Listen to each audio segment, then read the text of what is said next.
यह प्रार्थना है, भूलूं न मैं नाम कभी तुम्हारा। निष्काम हो के दिन रात गाऊं गोविंद दामोदर माधवेति। देहांत काले मम सामने हो, बंसी बजाते मन को लुभाते। गाता यही मैं तननाथ त्यागूं गोविंद दामोदर माधवेति। याज्ञवल्क्य भरद्वाज मुनि उमा समेत महेश। बंदौ तुलसीदास पुनि कागभूषुंड खगेश। सिया मांडवी उर्मिला श्रुति कीरति बरबाम। चार ललन चारो लली तुलसी करत प्रणाम।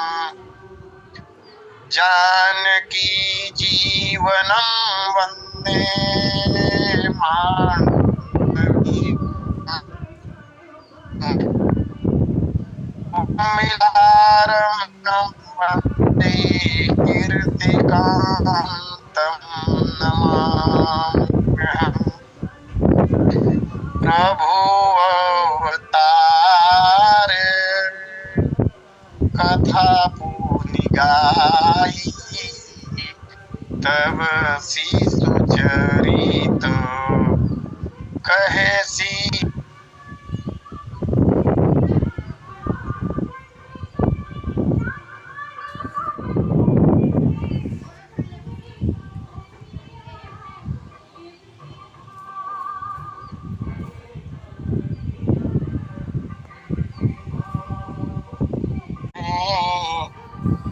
सेवा में बहुमूल्य भेंट वे कई ढंग से लाते हैं।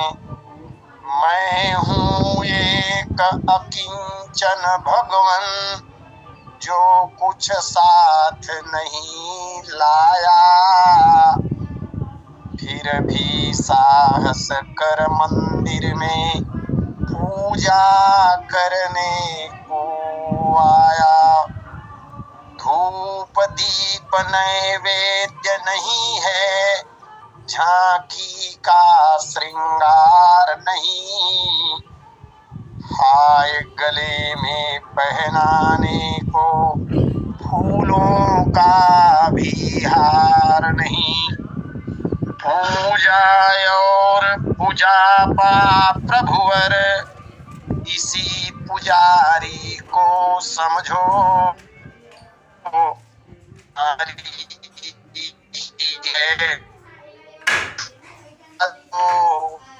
अपन बोलिए सियावर रामचंद्र की जय। परमाराध्य श्री सीता रामचंद्र जी महाराज, भगवान भूत भावन शंकर जी, अंजनी नंदन हनुमान जी महाराज, श्रीमद रामचरितमानस के प्रणेता अहरनिश पूज्यपाद गोस्वामी जी महाराज, श्री राम कथा सत्संग लिंक से जुड़े हुए समस्त समादरणीय महानुभावों, अर्चनीय वंदनीय पूजनीय माताओं तथा बहनों, इस अद्वितीय पावन लिंक के संयोजक एवं संचालक आदरणीय पटेल जी, आज के प्रथम लिंक के वक्ता बहुत ही सम्माननीय श्री सिन्हा जी, एवं तृतीय लिंक में जिन्हें हम सुन पाएंगे आदरणीय श्री मनहरन साहू जी। आइए, भगवान के नामकरण प्रकरण पर कल से चर्चा गतिमान है। कल हम लोगों ने कथा के क्रम में देखा, गुरुदेव वशिष्ठ चक्रवर्ती जी महाराज के प्रथम कुमार का नामकरण कर रहे हैं। गुरु जी ने कहा जो आनंद सिंधु सुख राशि, सी करते त्रैलोक्य सुबासी, सो सुख धाम राम रस नाम।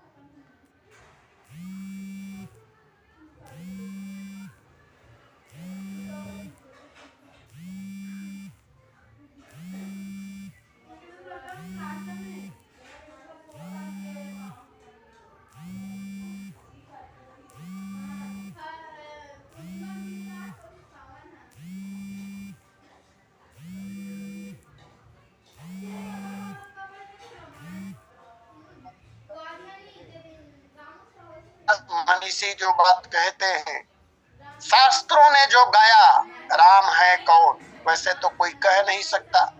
शारद शेष महेश विधि आगम निगम पुराण, नेति नेति कहि जासु गुण करहि निरंतर गान। असित गिरि समम स्यात् कज्जलम सिंधु पात्रे, सुर तरुवर शाखा लेखनी पत्र मुर्वी, लिखति यदि गृहीत्वा शारदा सर्वकालम, तदपि तव गुणानाम ईश पारम न याति। कोई नहीं कह सकता, फिर भी अपनी समझ के लिए तो को जानना आवश्यक। राम शब्द व्युत्पत्ति जाती है। रमु का अर्थ ही होता है क्रीडायाम, अर्थात खेलना। अनंत ऊंचाइयों में रहने वाला वो साकेत बिहारी पार ब्रह्म परमात्मा अपने मन में विचार करते हैं कि जगत का कल्याण करने के लिए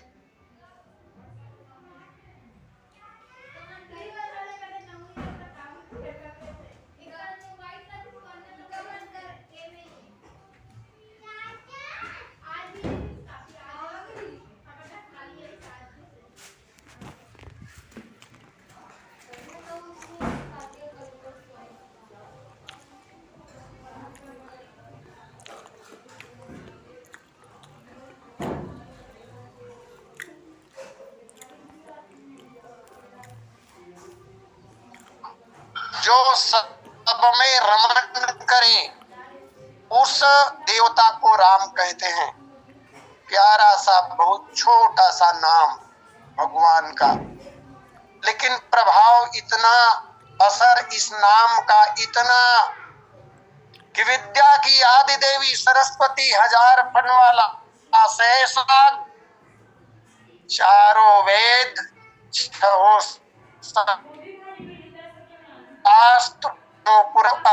उपनिषद भी जिन्हें नेति नेति कहकर पुकारता है। जो परमात्मा रमत इति रामः,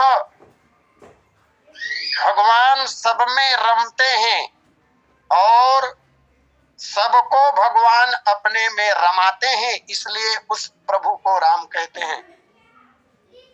रेमे इति रामः ऐसा भी कहा गया है। प्रश्न पैदा होता है, बहुत से लोग कहते भी हैं कि जब वो सब में रमता है तो दिखता क्यों नहीं। सीधी सी बहुत सरल सी बात है, हमारे ये नेत्र माइक हैं,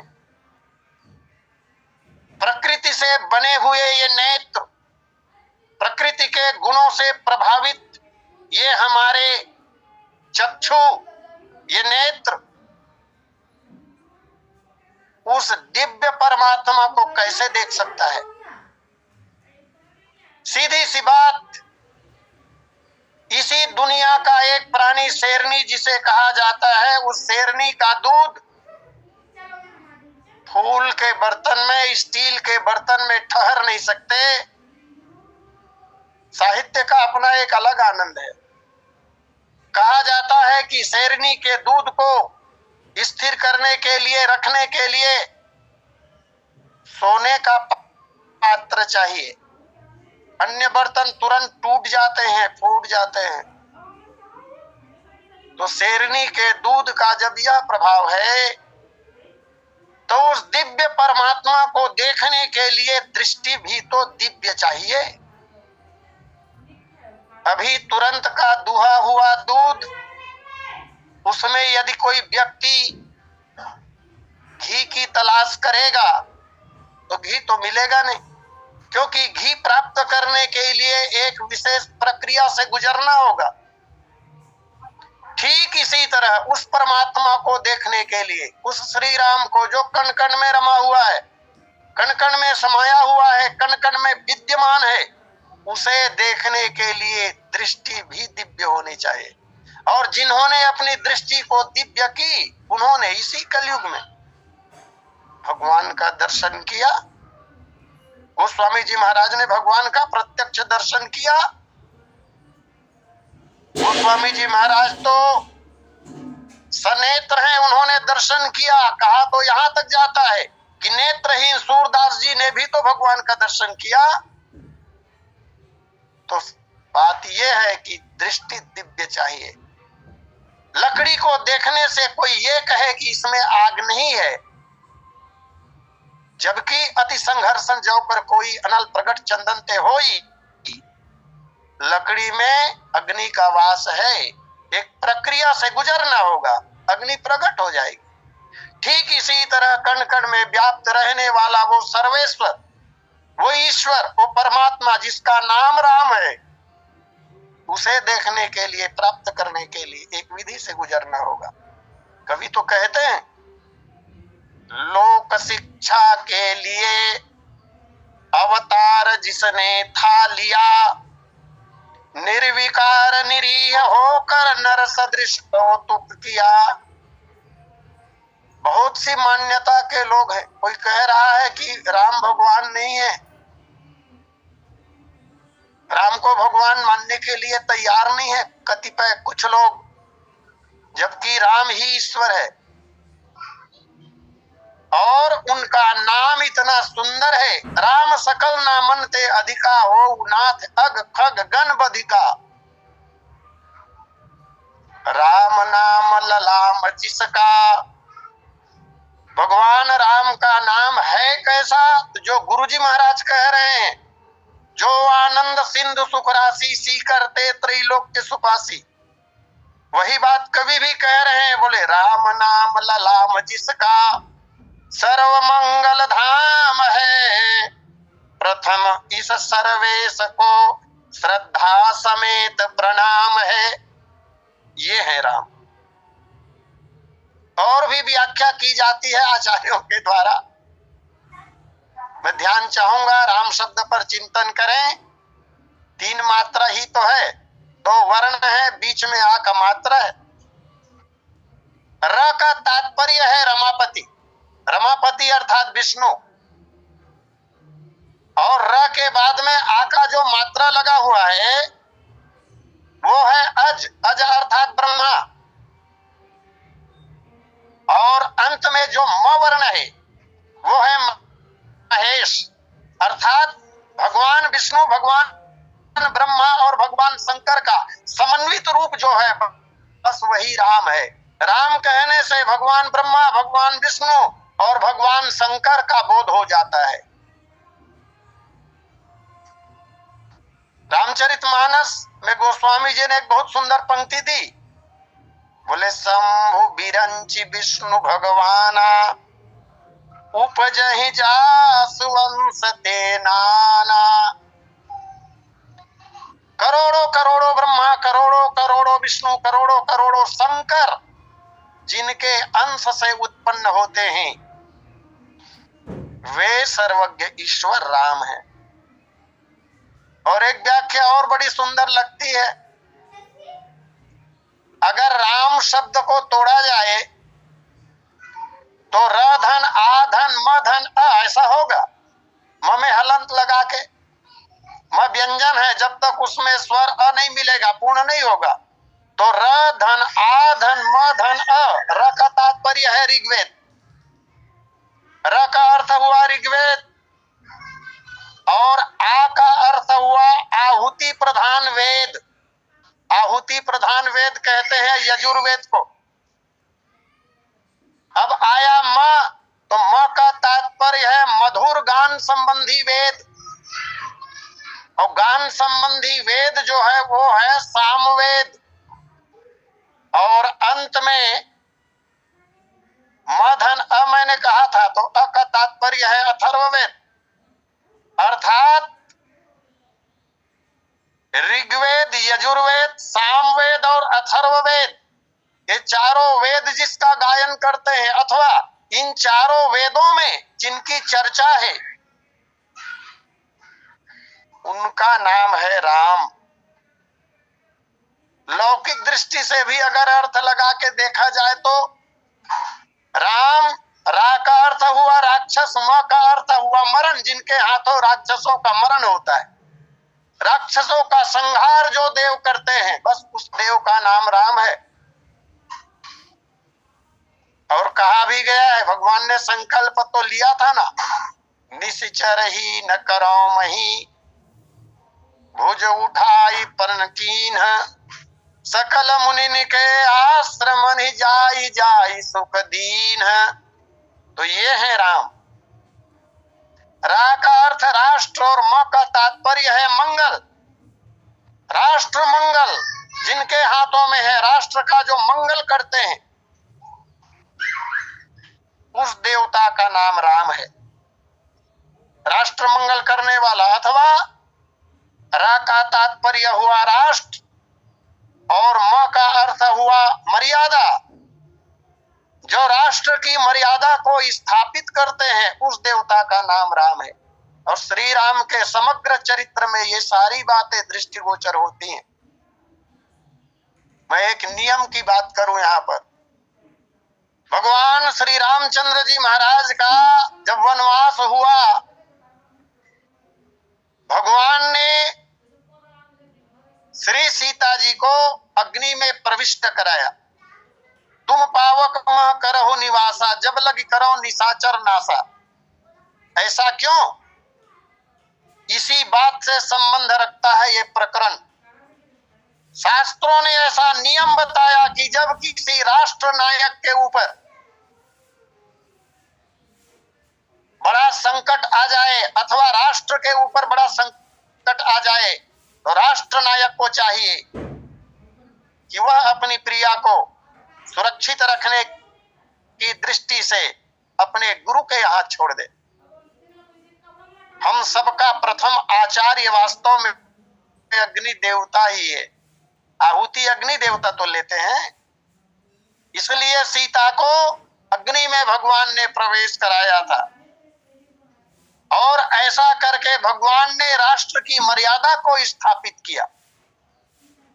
निशाचर आदि जो बढ़ गए थे, जिनके कारण धर्म की हानि हो रही थी, उनको मिटाकर धर्म की मर्यादा को स्थापित किया राम जी ने। भगवान राम के नाम का प्रथम अक्षर र बहुत काम का है।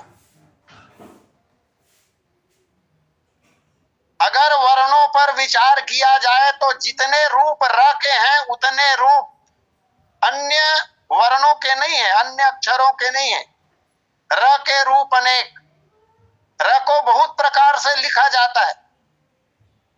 जब हम प्रश्न लिखते हैं तो प लिखकर जो एक छोटी सी लकीर लगाते हैं, वो र ही तो है। पृष्ठ जब लिखते हैं तो प में री जो लगाते हैं, वो र ही तो है। और ऊपर की ओर जब कर्म लिखते हैं तो रेफ जो लगाते हैं, र ही तो है। जितने रूप र के होते हैं, उतने रूप किसी वर्ण के होते ही नहीं। और एक विशेषता इस र में, जितने भी अन्य वर्ण हैं, र को छोड़कर उनका कोई ना कोई आधार अवश्य होता है। मान लीजिए अनार का आ आप लिखेंगे तो ऊ बनाकर बीच में एक आड़ी लकीर खींचकर फिर खड़ी लकीर खींचेंगे, आधार ही तो हुआ। लेकिन र का कोई आधार नहीं है। र का आधार इसलिए नहीं है क्योंकि वो सबका आधार है। जगत का आधार वो र ही है। और रकार अकार मकार संबंधी व्याख्या तो आप जानते ही हैं। तो र के अनेक रूप हैं। इसी तरह आवश्यकता के अनुरूप अनेक रूपों में जो परमात्मा प्रकट होता है उसका नाम राम है। और इसीलिए शास्त्रों ने गाया कि रमन्ते योगिनो यस्मिन् स एव रामः, जिसमें योगी लोग रमन करते हैं, रहते हैं, इसी जगत में व्यवहार करते हैं हमारे आपके समान ही, लेकिन वो केवल व्यवहार की बात है, रमते हैं वो राम में ही। इसलिए उसका नाम सो सुखधाम राम असनामा। राम शब्द की जो महत्ता है उसको कौन गाएगा, कौन कह सकता है, और इस शब्द की व्याख्या भी नहीं हो सकती। ये नाम तो ऐसा है, कभी भगवान राम से ही पूछा गया, बोले भगवान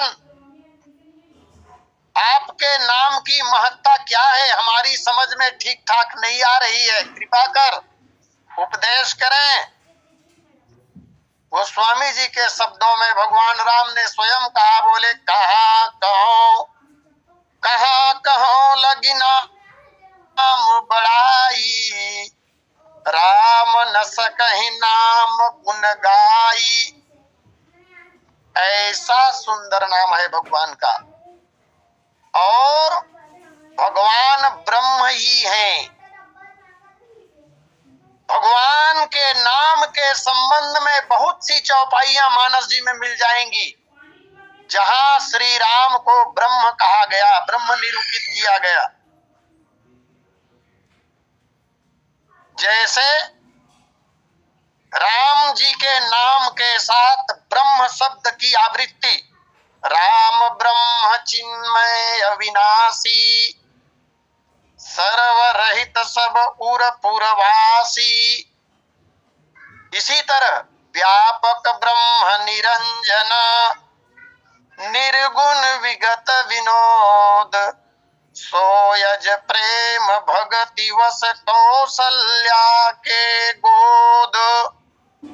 पुनः राम ब्रह्म व्यापक जग जाना, परमानंद परेश पुराना, राम ब्रह्म परमारथ रूपा, अविगत अलख अनादि रूपा,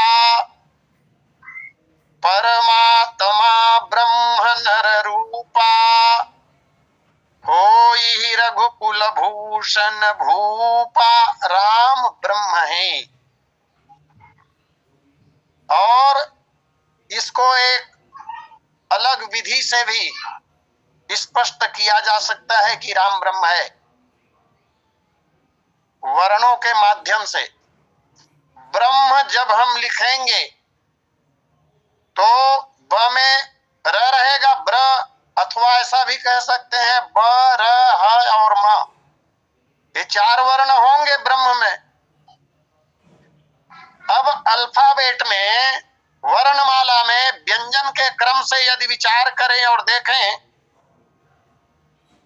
तो क ख ग घ अंगा से जब गिनती करेंगे तो 23वें क्रम में आता है ब। ब का स्थान है 23वां और र का स्थान है 27वां। 23 और 27 हो गए 50। फिर ह जो है वो आता है 33वें क्रम में, और म का स्थान है 25वें क्रम में। ब, र, ह और म को व्यंजन वर्णमाला में उनके स्थान की गणना करने पर 23 धन 27 धन 33 धन 25 और इनको जोड़ देने पर होता है 108। जपने की जो माला होती है उस माला में 108 मणियां ही होती। 110-11 मणि वाली भी माला होती है, बाजार में मिल जाती है, लेकिन वो हमारे आपके काम की नहीं है, वो तांत्रिकों के लिए, ऐन्द्रजालिक विद्या के पक्षधर जो लोग होते हैं उन साधुकों के लिए। तो 108 मणियां होती है, एक माला में भगवान का 108 नाम स्मरण हो जाता है।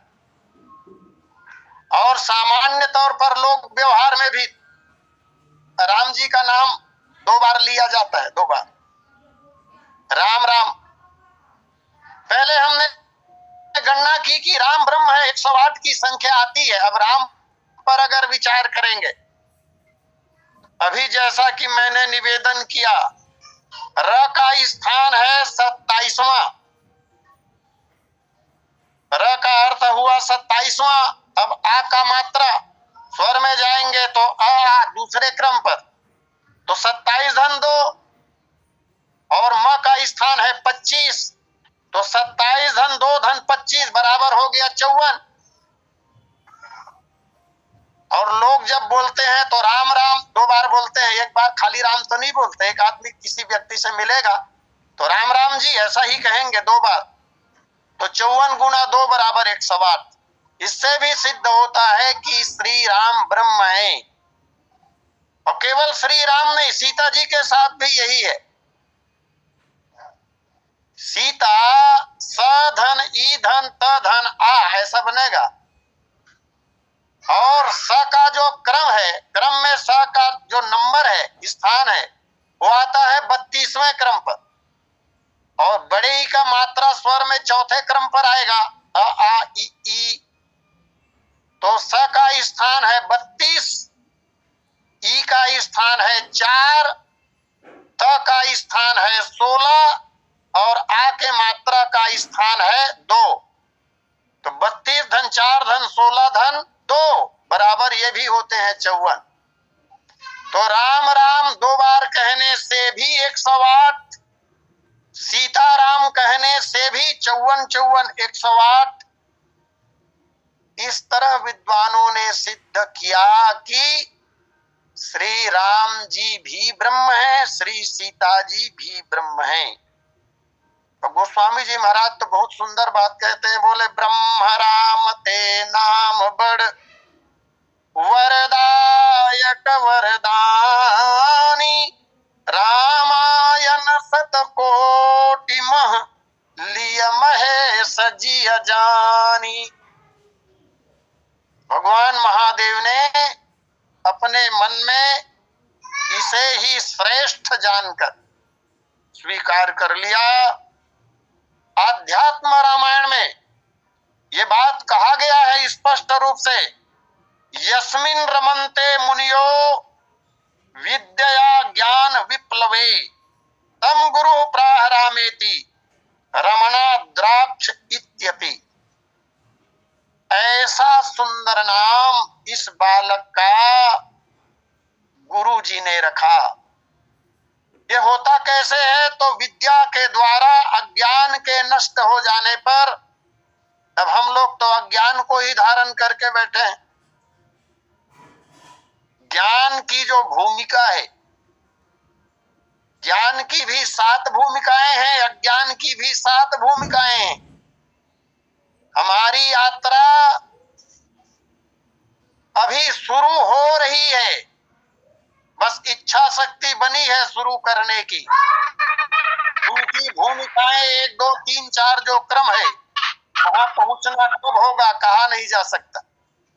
जिसे हम लोग ज्ञान कहते हैं वो शास्त्रीय दृष्टि से ज्ञान नहीं है, वो केवल जानकारी है। ज्ञान मान जाए कऊ नहीं। तो विद्या के द्वारा जब ज्ञान होगा, ज्ञान हो जाने पर अज्ञान की निवृत्ति हो जाएगी। मुनि लोग ऐसा ही करते हैं, ज्ञान के द्वारा अज्ञान की निवृत्ति हो जाने पर मुनि लोग उस परमात्मा में रमन करते हैं।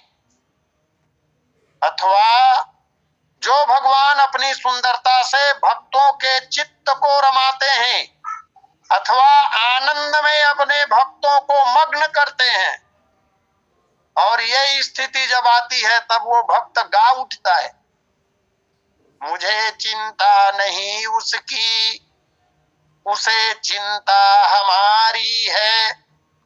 ऊंची स्थिति है, मुझे चिंता नहीं उसकी, उसे चिंता हमारी है। जगत के प्राण का रक्षक सुदर्शन चक्रधारी है। यह स्थिति मुनियों की, इसलिए उनके मन में भगवान रमन करते हैं। इस प्रकार भगवान का नामकरण गुरुदेव ने की। अनुपम बालक है ये। जिस समय अवतार हुआ था, विप्र मंडली के साथ गुरुजी आए थे। अनुपम बालक देखे निजाई, रूप रास गुण कहीं न सिराई। और तब आशु कवि पंडित बाबूलाल शर्मा जी कहते हैं, जिसके मुख मंडल की शोभा को बिलो की बंधु, भक्तों के मन ही बन जाते रस केंद्र हैं। ये वो है जिसका चिंतन करते ही रस की सृष्टि होने लगती है।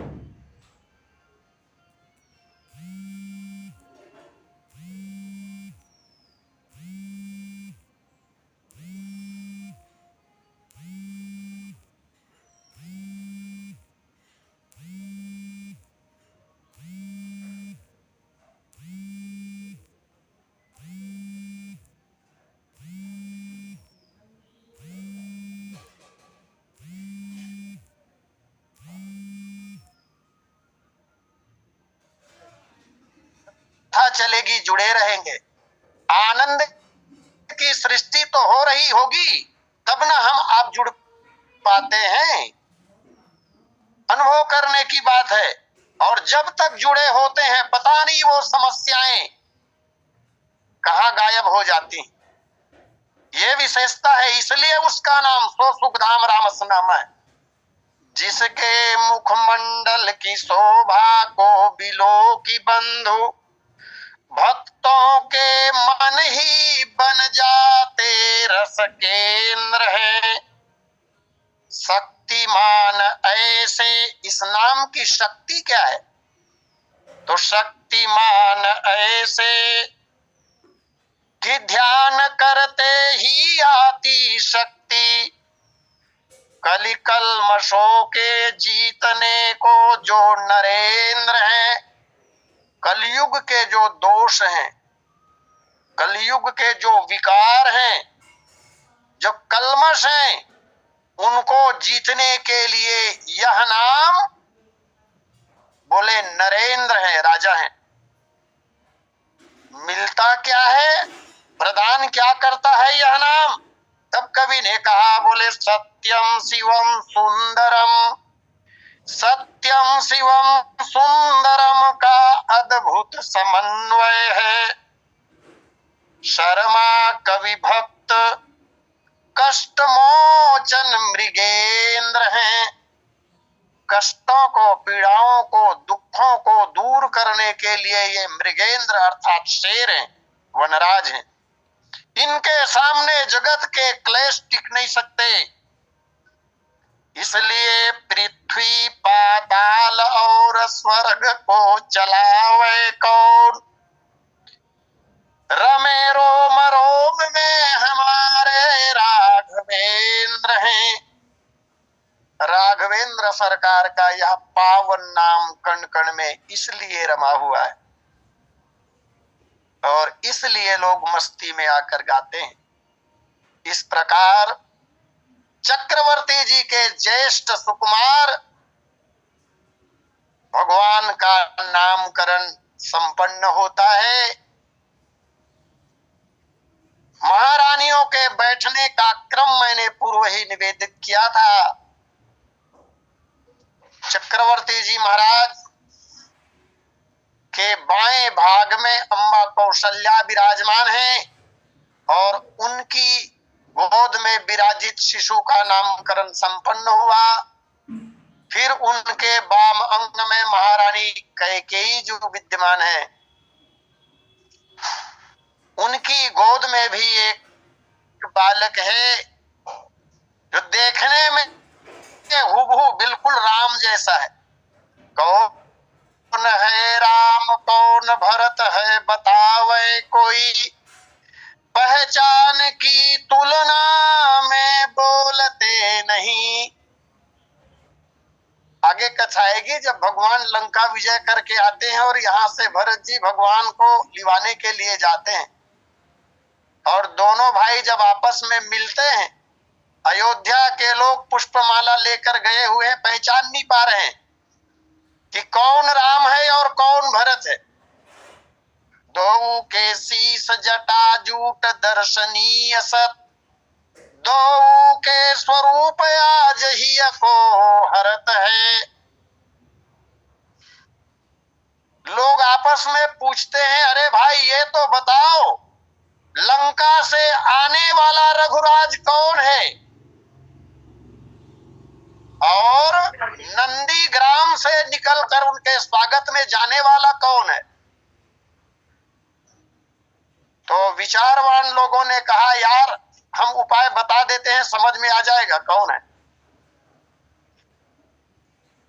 जो गहरी सांस छोड़ रहा है वो भरत है। जो मोबाइल गलत कमाल देख अपना कर आदमी एक साथ दिखा थे राम जी, चार जन राम है वही जो पूछते हैं बार बार, राम है वही जो कुछ पूछते हैं बार बार। भरत उषा से भरते कुछ बोलते नहीं। जो बोल रहे हैं वो राम है और जो चुप है नहीं बोल रहे हैं वो भरत। तो बिल्कुल राम के अनुहार वाला कुमार अम्बा कैकेयी की गोद में है। अब क्रम अब बारी कैकेयी नंदन के नामकरण की है, समय पूर्णता पर है। अस्तु अपनी वाणी को विराम देते हुए मैं सादर आमंत्रित करूं आदरणीय पटेल जी को। बोलिए सियावर रामचंद्र की जय। बोलिए सियावर रामचंद्र की जय। बहुत बहुत धन्यवाद सर जी। एक निवेदन, एसडीएम साहब